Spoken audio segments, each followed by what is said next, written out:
Salut tout le monde! Alors aujourd'hui on va parler de la méditation et du bouddhisme. Donc à quoi ça sert et qu'est-ce que c'est? Qu'est-ce que c'est la méditation pour commencer? Donc la méditation c'est une pratique à laquelle il faut s'entraîner régulièrement pour progresser.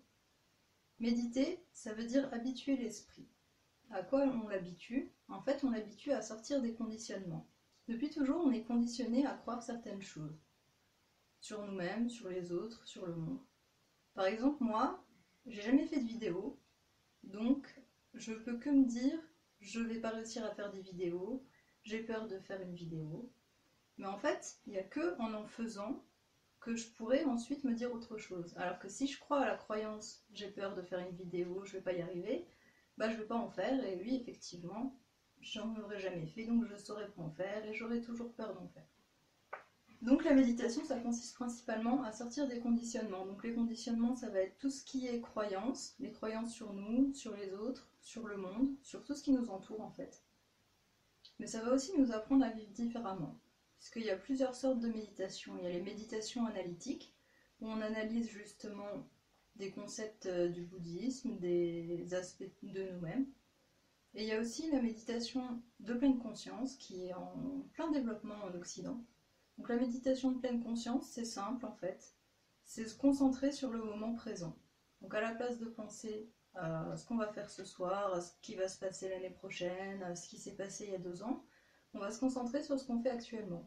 Par exemple, là tout de suite, si je dois faire de la pleine conscience, je sais que je suis en train de vous tourner une vidéo. Quand vous êtes en train de vous promener en forêt, ça n'a aucun intérêt de penser à votre facture de gaz, à votre facture d'électricité. Ce qui a de l'intérêt, c'est de vous intéresser à ce que vous faites là tout de suite. Donc quand on se promène en forêt, il faut tout simplement se concentrer sur ce qu'on est en train de faire. Et comment la méditation va nous aider? En fait c'est simple. La méditation c'est comme un sport, ça se pratique tous les jours, petit à petit. Donc plus on va s'habituer à méditer et plus on va changer. Faut pas croire que hop on devient bouddhiste et c'est bon, on est déconditionné, on va devenir un Bouddha ou je sais pas quoi, non. Quand on commence à faire du sport, il n'y a jamais personne qui a jamais fait de sport de sa vie et du jour au lendemain, il va courir 100 bornes de marathon. Ça marche pas comme ça. Il va s'entraîner tous les jours, petit à petit, il va courir de plus en plus longtemps, de plus en plus vite, et un jour, il sera prêt pour faire le marathon. Donc la méditation, c'est exactement pareil. Il n'y a personne qui est bon ou mauvais en méditation. Il y a juste des gens qui ont assez pratiqué et des gens qui n'ont pas assez pratiqué. Les moines, ils naissent pas en sachant méditer, ils ont pratiqué. Donc nous, on n'a pas le choix.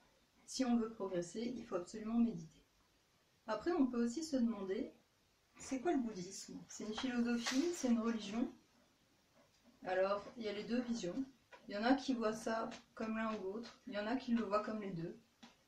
En fait, est-ce que ça change vraiment quelque chose de savoir ce que c'est? Ou est-ce qu'il faudrait plutôt se demander à quoi ça sert?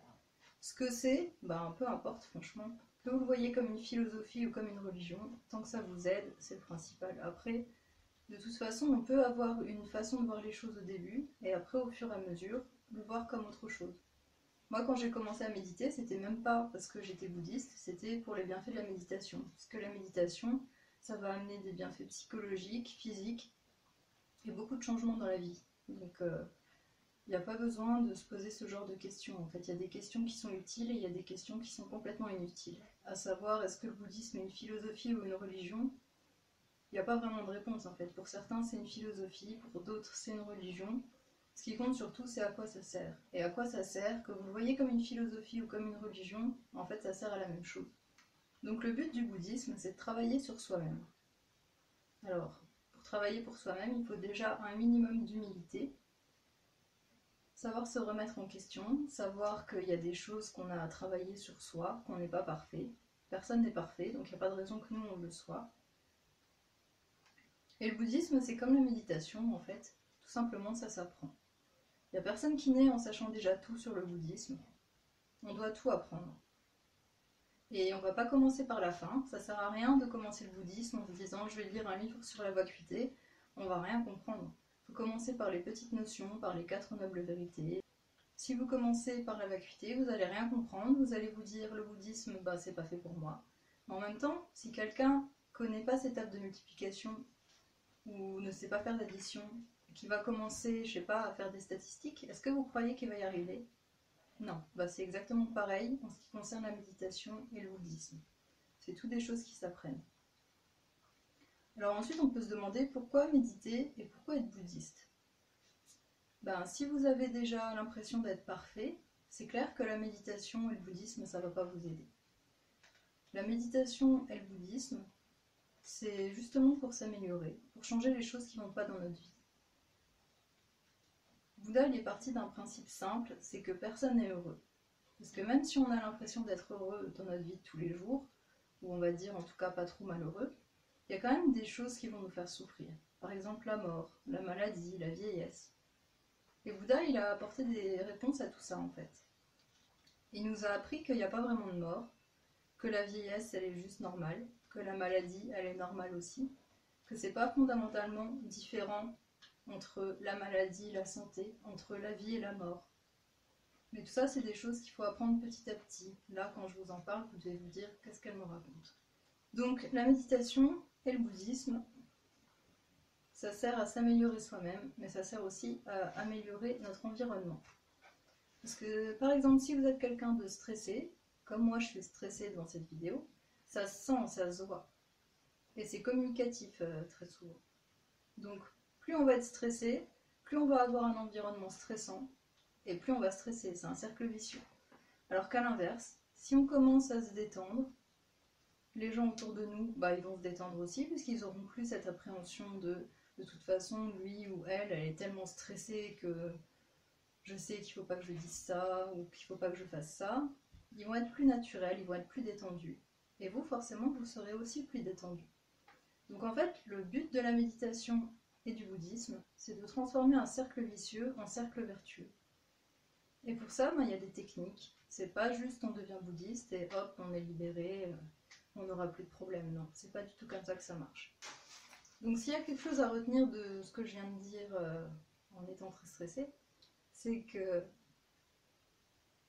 ce soit la méditation ou le bouddhisme, il n'y a rien qui va changer fondamentalement du jour au lendemain. Il faut absolument vous entraîner, il faut absolument pratiquer tous les jours, lire tous les jours, et pas faire que l'un ou l'autre. Si vous faites que méditer, mais qu'à côté vous n'essayez pas de comprendre les enseignements du bouddhisme, ça sert à rien. Et si à côté vous faites que lire des livres, mais vous méditez jamais, ça sert à rien non plus. Donc il faut trouver un juste milieu entre les deux. Et c'est peut-être pas pour rien que ça s'appelle la voie du milieu. Et pour progresser, il faut méditer, il faut apprendre. Et il faut avoir justement l'humilité de se dire, je sais pas tout. Personne ne sait tout, personne n'est parfait, donc c'est pas un problème. Après, à partir du moment où on l'accepte, il faut juste faire ce qu'il faut pour changer et pour s'améliorer. Et de toute façon, on ne pourra que être plus heureux et rendre plus heureux les gens autour de nous. Parce que c'est quand même ça la base du bouddhisme, de se changer soi-même pour aider les autres. Et si la première notion à retenir c'est la compassion, c'est sûrement pas pour rien. Tout ce qu'on va apprendre, ça va nous permettre de le mettre en application avec les autres et d'avoir encore plus de compassion avec les autres. J'espère que je vous ai pas trop communiqué mon stress et je vous dis à bientôt.